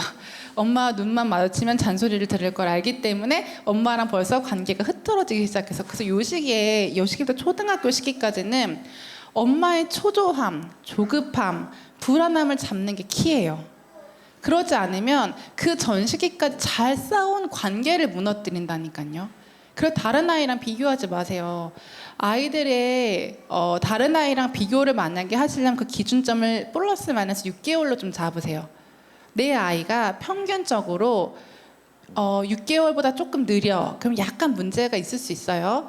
6개월보다 너무 빨라. 그래도 그거 문제 있을 수 있어요. 플러스 마이너스 6개월로 보셔야 돼요. 근데 그러려면 뭐가 기준인지를 아셔야겠죠. 그래서 인간을 공부를 하셔야 돼요. 그래 우리가 영적 문제와 영적 문제 아닌 것을 구분할 수 있어요. 핀체컵에 랩런트들이 얼마나 수준이 높아졌냐면요. 이렇게 와서 물어요. 선생님 내가 지금 이러한데 이 내 문제가 심리적인 문제예요? 영적인 문제예요? 이렇게 질문을 하는 랩런트들의 시대가 왔어요. 우리는 뭐라고 대답할 거예요? 심리를 모르는데 인간을 모르는데 영적 문제야. 우리 막 이거만밖에 못 해주거든요.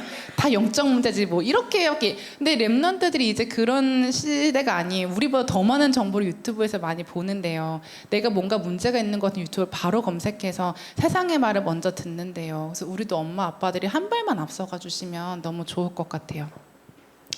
그래서 요 시기에 그래서 우리가 제일 많이 엄마 아빠가 훈육에 들어가는 시기가 뭐라고 생각을 해보시면 친구 관계예요.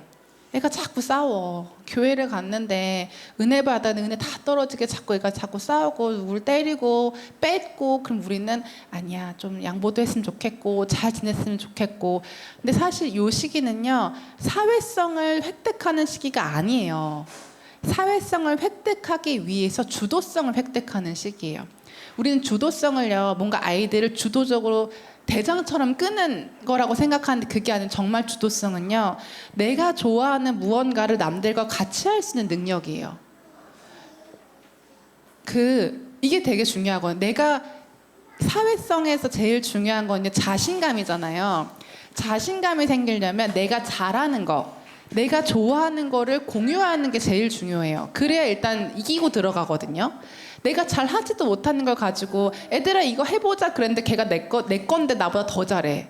그러면 이미 애는 그걸 뺄 거야, 내 거야, 가져갈 거야 이렇게 이런 게 우리 다 상상되시잖아요. 그래서 요 시기에는 내가 원하는 것을 다른 사람과 할 수 있구나라는 거를 배워가는 시기예요. 근데 그러려면 아이들이 이 전 단계가 너무 중요하죠. 그러기 위해서는 아이들이 먼저 하는 게 나는 내가 원하는 것을 마음껏 시도해 본 경험이 있어야 그래야 아이들이 그 다음에 이거를 다른 사람과 함께 할 수 있구나를 경험하게 되는 거거든요.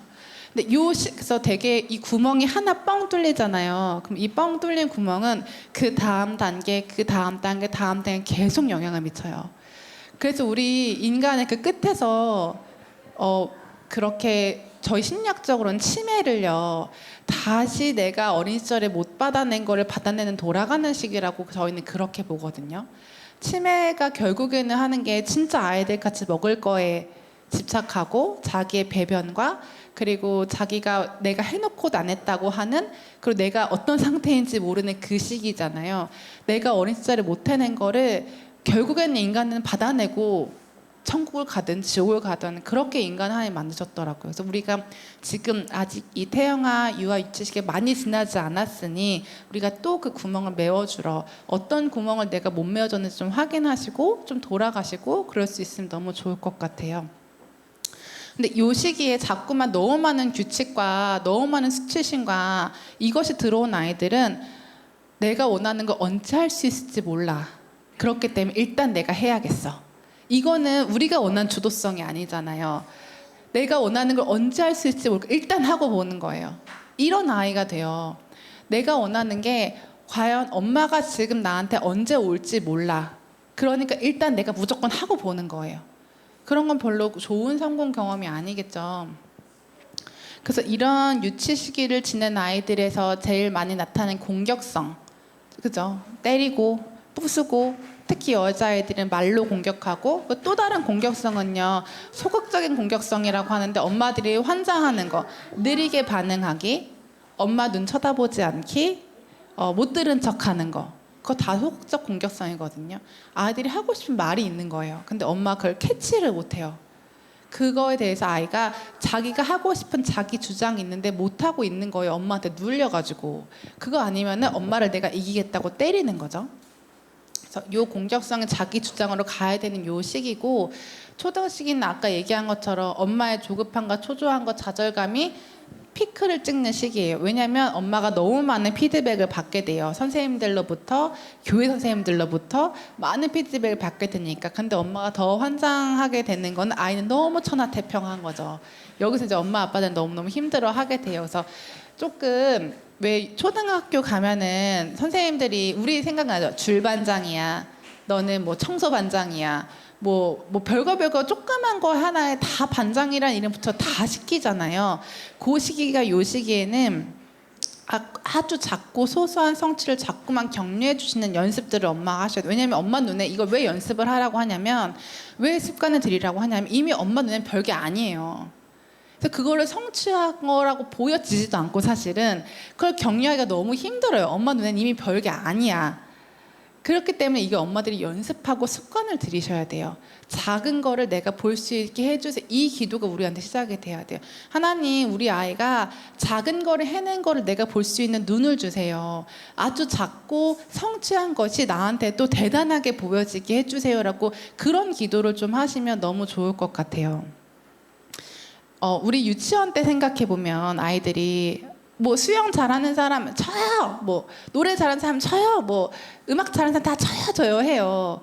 근데 초등학교 가면은 수영 잘하는 사람 채요, 노래 잘하는 사람 채요, 다 채요. 나는 없어요.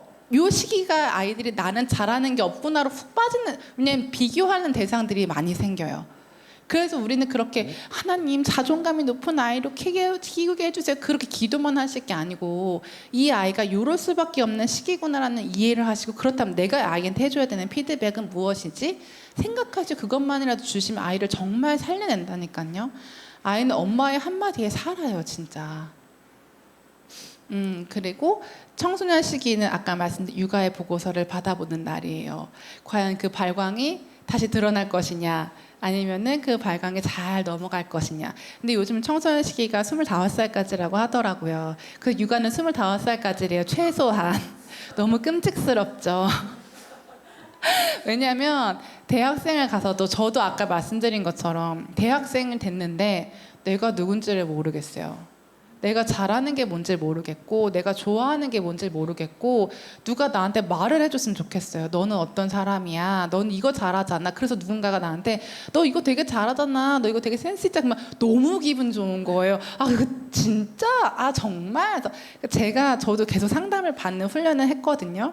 근데 제가 훈련을 받고 상담을 받으면서 교수님이 저한테 딱 해준 말이, 너의 진짜 말버릇 중에 하나가 뭐냐면, 아 진짜? 아 정말? 또 듣고 싶은 거예요. 되게 기분이 좀 좋아. 그리고 아예 몰랐던 건 아닌데 확신이 없던 거에서 누군가 말해주면 너무 행복하니까 또 말해줘, 또 말해줘. 이게 저도 구멍이 뻥뻥뻥뻥 뚫린 채로 살아온 거죠. 저 랩넌트로 살았어요. 그래도 구멍이 뻥뻥뻥뻥 뚫린 거예요. 그거를 내가 하나님 앞에 채워가고 부모님 앞에 다시 채워지는 그 경험들.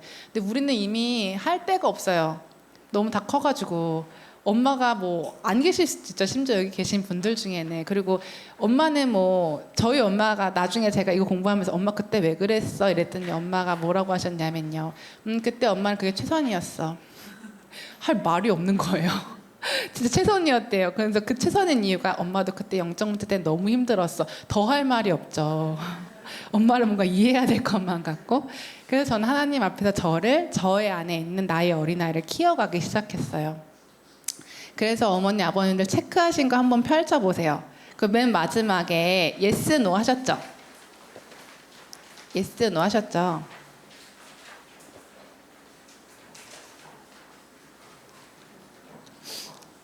이게 1번부터 16번까지는 태양화식이에요. 그리고 17번부터 36번까지는 우리가 지금 배운 유아기 시기, 그 37번부터 52번까지는 유치 시기, 53에서 68은 학령기 시기, 69에서 82까지는 청소년기예요. 그러니까 한마디로 말해서 손 들지 마세요. 이건 본인만 나셔도 돼요. 저한테 굳이 안 알려주셔도 돼요. 예스가 더 많은 쪽이 있죠. 한 분도 없다면 그분은 뻥으로 하신 거예요. 예스가 더 많은 쪽이 있어요. 그죠? 근데 이게 좀 어려우신가 봐요. 다들 이해가 좀 안 되시던데. 그러니까 1에서 16까지가 예스가 10개면 노가 6개겠죠. 그죠? 그렇게 예스가 더 많은 쪽이 있어요. 그 시기가 내가 구멍난 시기예요. 없으세요? 예스 우리 다 복음 다 치유받아가지고 그런 거 막 없어요. 근데 설명 이제 나를 돌아봐야 되니까 설명을 그냥 드리는 거예요. 근데 만약에 내가 근데 대부분 성인들은요 나중에 이게 아닌 것 같으면 집에 돌아가서 다시 한번 아주 진실되게 해보세요. 대부분 성인들은 1번, 2번은 다 걸려 있어요. 사실은 대부분 1번, 2번, 3번 정도까지 많이 걸려 있거든요. 그날 우린 하나님 앞에 복음으로 치유받아서 2, 3번은 되게 많고 1번에는 많이 없으신 것 같아요. 근데 만약에 내가 1번에는 예스가 더 많아. 근데 2번은 노가 더 많아. 근데 3번은 예스가 더 많아. 나는 언제로 다시 돌아가야 돼요? 1번 시기로 돌아가서 하나님 앞에서 치유받으셔야 돼요. 아셨죠? 그래서 좀 이런 부분들에 대해서 이거를 왜 제가 아까 전에 이 유아기부터 쭉 했을 때 어머니들이 아버님들이 두 가지 깨달음이 있으시면은 오늘 정말 많이 받아가시는 거예요. 아 그래서 내가 그랬구나. 나에 대해서 진짜 이해가 되어지고 아 그래서 내 자녀가 그렇구나. 이 두 가지 깨달음이 항상 있어야 돼요. 육아를 할 때 내가 왜 이렇게 힘든지 내 자녀가 왜 이렇게 이 두 가지가 항상 같이 깨달음이 오신다면 너무너무 육아를 잘하고 계시는구나 생각하시면 될 것 같아요. 그래서 우리가 시간이 많이 지났는데 나에 대한 이해 없이 아기에 대한 이해 없이 오로지 복음만 붙드는 건 복음 육아 아니에요. 어머님들 이걸 꼭 오늘 저를 만나신 분들 알아주셨으면 좋겠어요. 만약에 이게 복음 육아라면 저는 복음과 반대되는 일을 하고 있는 사람이겠죠. 아까 말씀드린 것처럼 저는 복음이 더 되고 복음을 풍성하게 하는 일에 쓰임받기를 소원하는 사람으로서 단언할 수 있어요. 나에 대한 이해 없이 아이에 대한 이해 없이 지식 없이 복음만 붙드는 건 절대 복음 육아가 아니에요. 복음 육아에 꽂혀 다른 걸 놓치고 육아를 하고 계시는 거예요. 그래서 제가 정해 내린 복음 육아는요.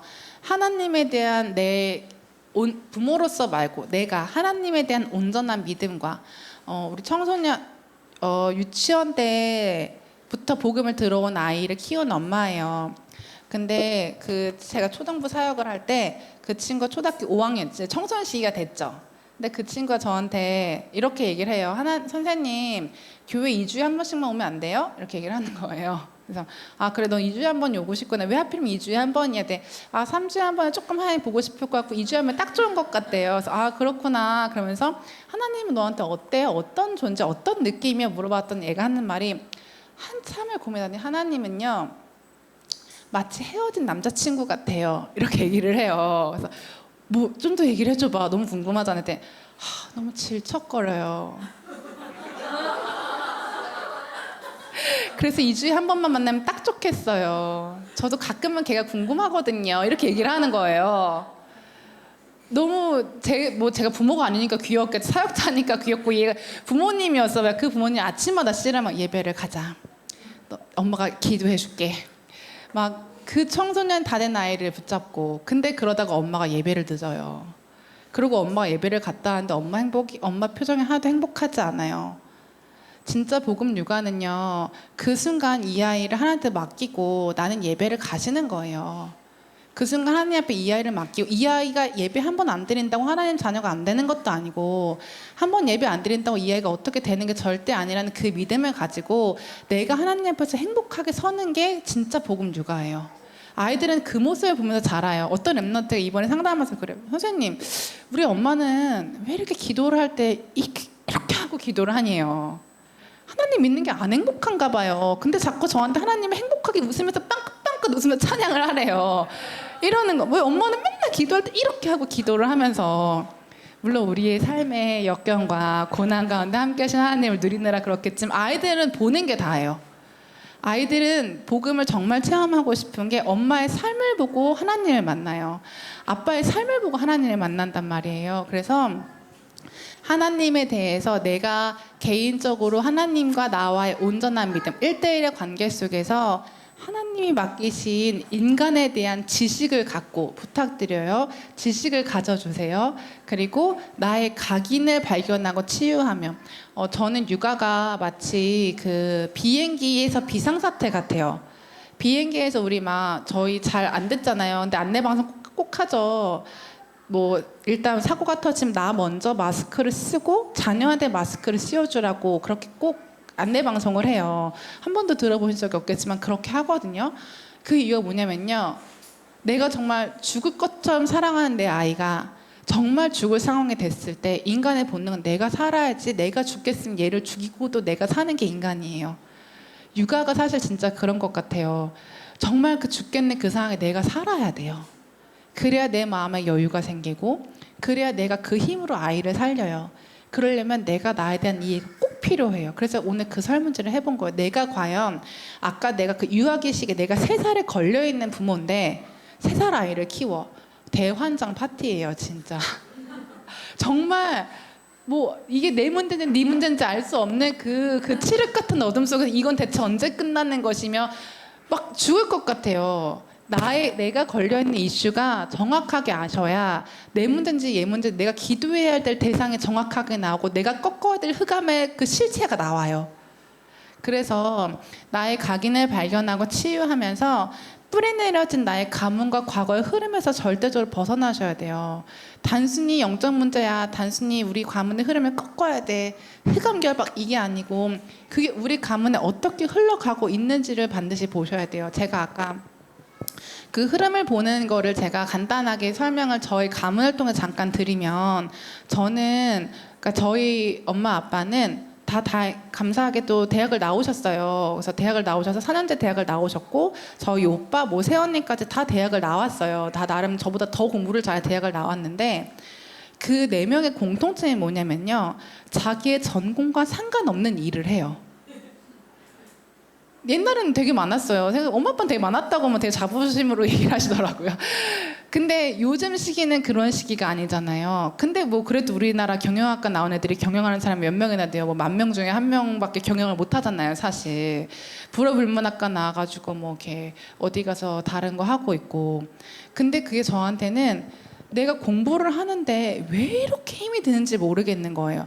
공부하니까 당연히 힘들어요. 당연히 힘든데 내가 공부하는 게 너무 힘든 거예요. 근데 왜 이렇게 힘든가 봤더니 저희 가문에는 내가 갖고 있는 공부, 내가 하게 된 그 공부, 내가 하나님이 나에게 준 정체성과 나에게 준 달란트를 가지고 세계보고만 하지 못하는 흐름이 있었던 거예요. 그러니까 그들도 자기 삶의 현장에 또 다른 삶에 적응하느라 그냥 바쁘게 살아요. 장로님이고 집사님이고 안수님의 권사님이지만 내가 그렇게 치면 20년, 25년 동안 해온 공부랑 또 다른 게 상관없는 삶을 또 살아가는 거거든요. 그래서 그 또 비전을 발견하는 거거든요. 내 자녀가 살아갈 삶은 그럴 수가 없어요. 아주 어린 시절부터 우리가 기도하면서 달란트를 발견해서 그 달란트를 가지고 세계복음화의 그 여정을 갈 수 있도록 우린 도와주는 우린 육아를 그걸 하고 싶잖아요. 그걸 하려다 보니 그 흐름이 끊겨야 되는 거예요. 저희 집안에. 하나님이 아주 처음부터 저에게 숨겨놓으신 그 달란트를 가지고 그걸 가지고 공부를 하고 그 공부를 가지고 세상의 문화를 바꾸고 그거를 가지고 랩넌트를 살리는 그 문화가 필요하시니 그게 제가 처음 하는 거니 가문과의 영적인 싸움이구나를 깨달았어요. 근데 저도 생각해보면은 모든 거 하나님 협력해서 선을 이루시지만 전 학부는 미대를 나왔고 결국엔 석사 박사를 심리 쪽으로 공부를 했잖아요. 저도 그냥 그 흐름으로 갈 수 있었던 거 저도 몰랐으면. 이렇게 영적인 거는요, 사단이 우리한테 뺏으려고 하는 거는 단순히 알코올 중독, 단순히 게임 중독 이런 게 아니에요. 사단이 우리 가문에 어떻게 교묘하게 무언가를 뺏어가고 있는 그 흐름이 있어요. 그걸 세밀하게 우리 가문과 가정을 볼 수 있는 눈이 있으셔야 내가 자녀를 어떻게 어떤 흐름으로 터나가겠다는 게 보여져요. 그러니까 우리가 너무 감각 없이 너무 그 감각 없이 메시지 듣는 것에 조금 벗어나셨으면 좋겠어요. 내가 내 아이 가정과 나의 가문과 류 목사님 메시지 3개예요. 나의 가정과 가문, 그리고 나의 전문성과 나의 직업, 그리고 나의 교회와 현장. 이 3개거든요. 이 3개의 흐름을 바꾸셔야 돼요. 그렇다면 이 교회가 이 지역에 있으면 이 강동 지역에 어떤 흐름이 있어서 이 어떤 흐름을 바꾸기 위해서 이 교회를 여기 세우셨을까라는 고민은 있으셔야죠. 그냥 교회를 다니는 게 아니고 이 역사, 우리나라 옛날부터 조선시대부터 역사에서 이 지역은 과연 어떠한 지역이었을 거라는 고민이 있으셔야 된다는 거예요. 그런 개념을 가지고 우리 의식을 가지고 그래야 우리 랩런트들이랑 소통해요. 그래서 이미 형성된 나의 육아 체질을 바꾸는 습관에 도전하세요. 제가 습관이라는 단어를 썼어요. 어머니 아버지 잘못하신 거 아니에요. 내 습관이 잘못된 거예요.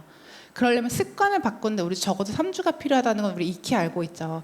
내가 오늘 부모 교육을 듣고 난 집에 가서 어떻게 할 거라는 결심을 가지셨어요. 그러면은 돌아가서 하면은 3일도 못 가겠죠? 근데 우리는 3주는 하셔야 돼요.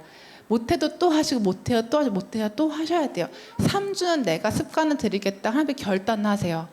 40일 기도만 하지 마시고 40일 기도 가운데 내가 어떠한 습관을 고치겠다라고 하는 아주 사실적인 구체적인 기도 제목을 가지고 하나님께 붙으세요. 그게 나의 육아를 분명히 바꿀 거예요. 그래서 아이가 주도적으로 자신의 삶을 이끌고 살아갈 수 있는 기본적인 토대를 만드는 게 육아예요. 그래서 시간이 많이 지나가서 너무 흡수력들이 좋으셔서 이거는 제가 간단히만 설명을 할게요. 이게 불신자의 흐름과 7가지 랩넌트의 흐름을 통해서 우리가 묵상해야 될 언약이 있는데 만약에 내가 태영할 시기에 빵꾸가 나 있다.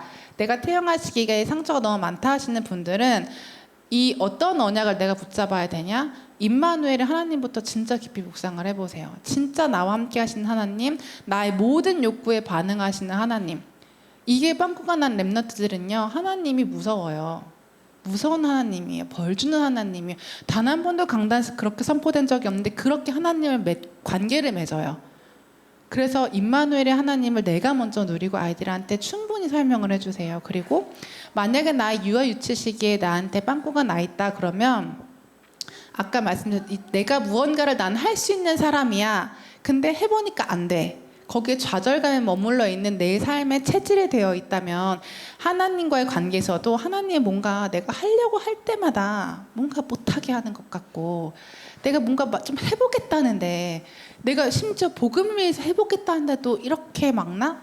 이런 되게 뭔지 모르게 하나님에 대한 그런 반항감이 내 몸속에 내 마음속에 스물스물 있는 렘넌트들 진짜 많거든요. 렘넌트들이 하나님이 나보다 더 큰 의지를 갖고 계시고 그렇지만 그 더 큰 의지가 진짜 선하다라는 믿음이 없는 거예요. 엄마가 나한테 하지 말라고 했던 게 결국엔 나를 사랑해서였네라는 경험이 없는 렘넌트들은 하나님을 그렇게 믿기가 어려워요. 이해가 되세요? 엄마가 하지마 해서 어쩔 수 없이 한번 엄마 말을 따라봤더니 진짜 행복하네, 진짜 좋네, 내가 세상을 살아갈 만하게 됐네라고 하는 경험이 없는 거예요. 그런 렘넌트들한테는 하나님을 그렇게 믿기가 어려워서 나에게 항상 모든 것을 주신 하나님에 대한 그런 묵상을 계속해서 하시면서 나의 어린 시절을 치유해. 우리 집 엄마한테 가서 왜 나한테 그랬어라고 할 수 없잖아요. 하나님과의 관계에서 나를 키워가시는 거예요. 그리고 내가 초등 시기에 내가 잘하는 게 없구나라는 거에 완전 아이들이 묶여있다면 너의 능력 되신 하나님, 너의 모든 것 되신 하나님, 너에게 모든 것을 할 수 있는 하나님이라는 것을 묵상하게 해주세요. 예수는 그리스도 모든 문제 해결자 십자가 구원에게 3분 메시지를 외우는 게 그들에게 복음이 아니고 그들에게 상처난 곳에 그 구멍을 메워주는 정말 하나님의 성경에서 말하는 하나님을 들려주세요. 방법이 아닌 아까 말씀 상위 프레임 하나님에 대한 상위 개념이 아이들한테 있어야 내가 하나님을 어떻게 만나야 될지 그렇다면 나는 그 하나님을 만나기 위해서 사모를 할 것인지 그 하나님을 만나기 위해서 구원의 길을 할 것인지 그 하나님을 만나기 위해서 내가 전도 현장을 갈 것인지를 선택할 수가 있단 말이에요. 그리고 청소년 시기 아까 전에 이제 얘기했던 것처럼 요 시기는요. 청소년 성경에서는 그 어떤 청소년도 방황하지 않았거든요.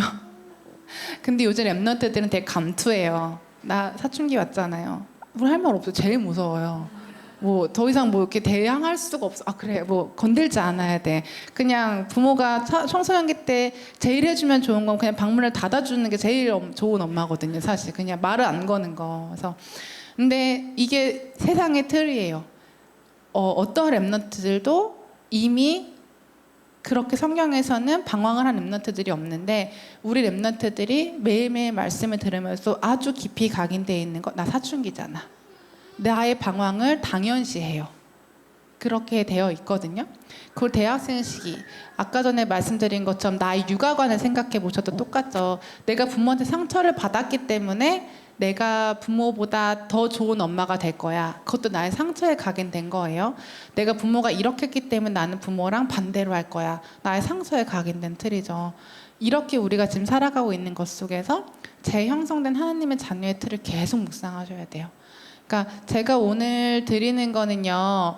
드리고자 했던 말씀을 통해서 나의 육아관이 다시 한번 정리되셨으면 좋겠어요. 되게 바쁘게 빠르게 이것저것 말씀을 드렸는데 제가 드리고자 하는 말 딱 하나가 있다면 하나님을 알고 인간을 아시는 전도자가 되어주세요. 그리고 그 인간에 대해서 궁금해 주시고 하나님은 우리한테 로봇을 맡기신 게 아니고요. 어떤 랩런트가 그래요. 하나님은 나를 세계복음할 영적 군사로 보는 것 같아요. 하나님은 사실 그 아이가 세계복음을 하지 않더라도 그 아이가 행복하길 원하시죠. 근데 그 아이는 벌써 하나님과 관계가 형성이 되지 않는 상태에서 사명만 남은 거예요. 이번 핀체커본 랩런트들이 다 그랬어요. 사명에 눌려 있어요. 근데 저희가 점검한 부분은 하나님과의 관계였거든요. 하나님이 베드로를 계속해서 처음에 구원을 주시고 계속해서 찾아가면서 너가 나를 사랑하느냐, 내가 너를 얼마나 사랑하는지 계속해서 치유의 시간이 계속 있은 다음에 내 어린 양을 먹여라 사명을 주시는데 우리도 똑같아. 여기 앉아 계신 어머니 아버님도 내가 진짜 하나님과 친밀한가? 하나님과 나의 관계는 어떻지? 사명으로 친밀한 관계 말고 진짜 부모 자녀로 친밀한 관계. 내가 하나님과 먼저 친밀해지시고요. 아이가 하나님과 친밀해졌으면 좋겠고요. 그 다음에 이 아이한테 있는 사명과 나한테 있는 사명, 내 육아의 사명을 발견하시는 어머니 아버님 됐으면 좋겠어요. 좀 너무 많은 시간을 함께 하게 됐는데 제가 막 바쁘게 빠르게 오랜만에 제가 입 풀어가지고 좋은가 봐요. 저도 그래서 너무 감사하고 제가 마지막으로 드리고 싶은 말씀은 어린 시절에 대한 치유, 그거에 대한 기본에 대한 바탕으로 복음 육아에 대한 새 틀이 갖춰주실 거예요. 나의 어린 시절에 대한 이미 끝난 거를 다 끄집어서 포닥거리 하자는 게 아니에요. 이미 끝난 문제인데 나한테 프레임으로 남아 있어요. 그 나한테 뭔가 관계를 맺는 어떤 방법으로 남아 있어요.